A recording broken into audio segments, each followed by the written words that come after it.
Welcome to the Deep Dive. Ready to go deep? We're diving into something you might not expect, Pope John Paul II's Theology of the Body. It's not as intimidating as it sounds. Right, it's not your typical dry theological treatise. Not at all. It's surprisingly relevant, actually, to how we understand ourselves, our relationships, even the world around us. I was surprised too. He's got this whole unique perspective on the human body, love, relationships. Really makes you question some common assumptions. Absolutely. It's really thought-provoking. He pushes us to think beyond the surface. Okay, so John Paul II, he keeps going back to the book of Genesis, the creation narrative.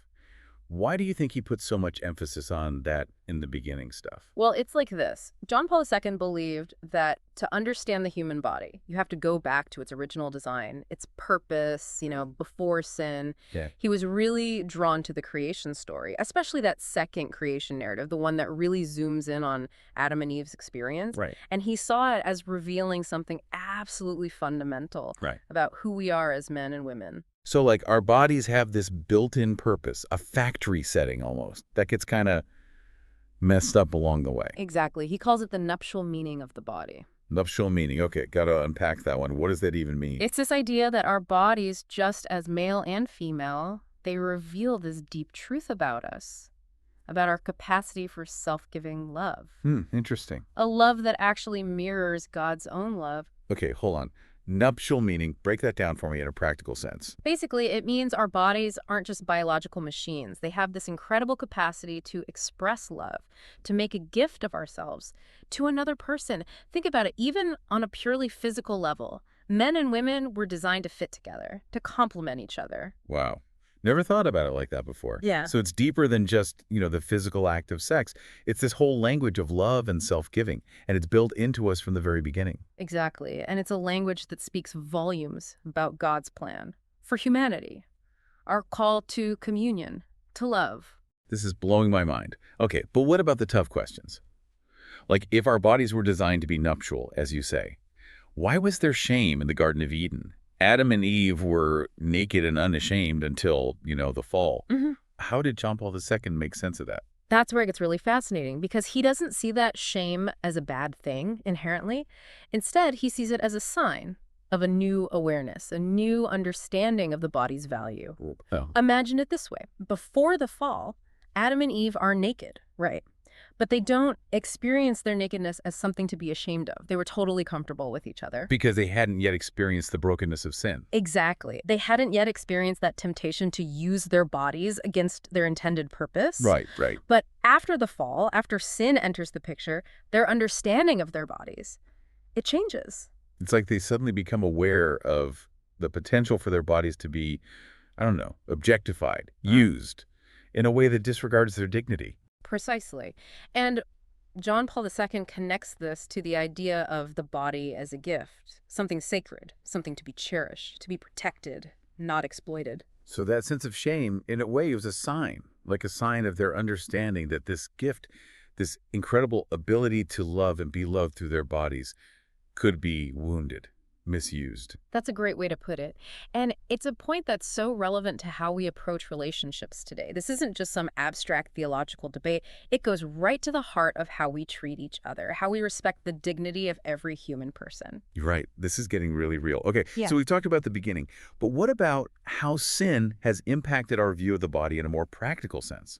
Like, I know John Paul II spends a lot of time unpacking Jesus' words on adultery from the Sermon on the Mount. Right. What was he getting at? And this is where he challenges a lot of conventional interpretations, especially around Jesus' statement about lust in the heart. Because he's not just talking about the physical act itself, right? It's about what's going on inside a person, their thoughts, their desires. Exactly. John Paul II, he draws this really important distinction between attraction and lust.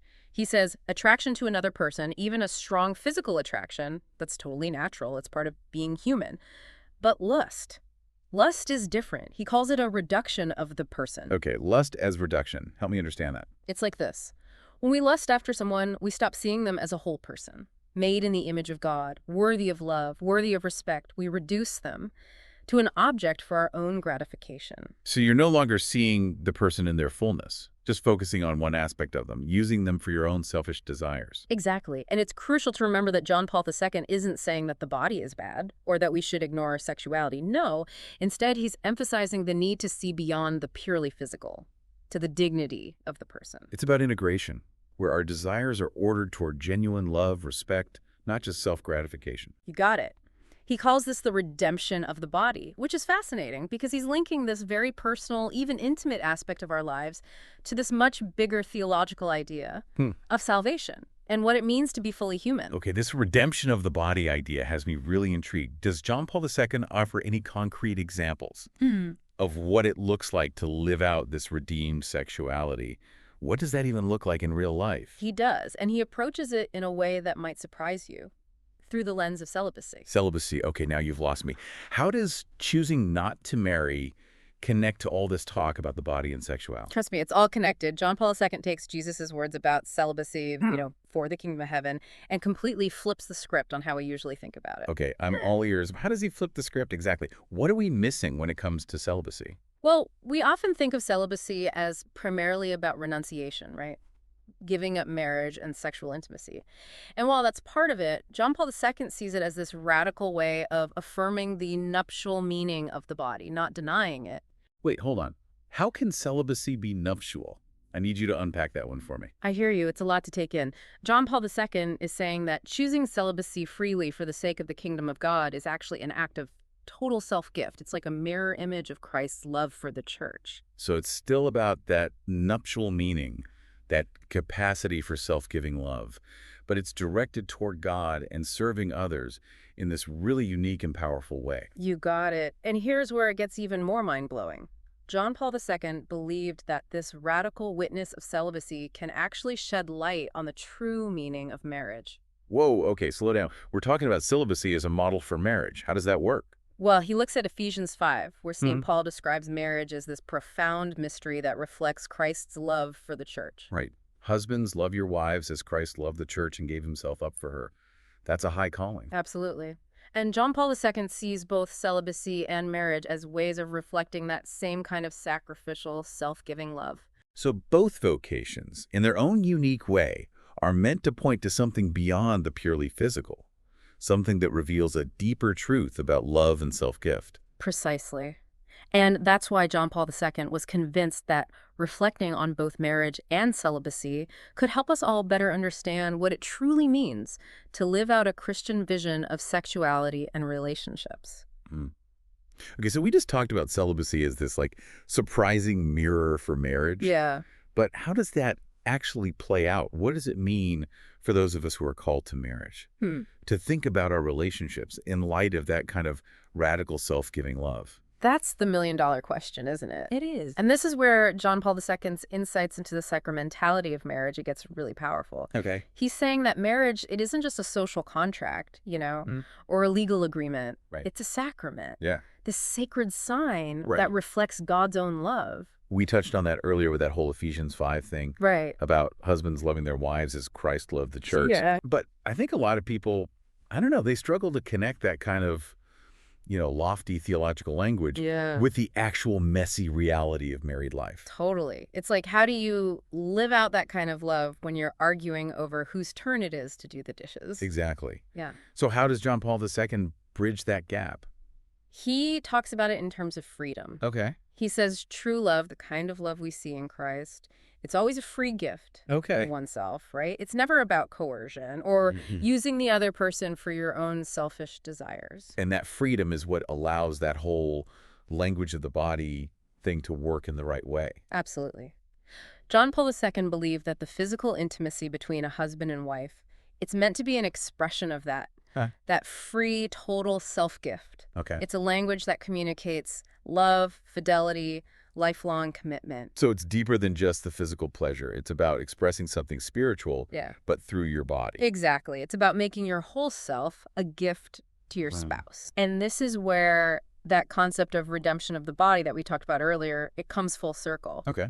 He's saying that even though sin has messed up our understanding of sexuality, even though we face temptations, to lust, to objectify each other, Right.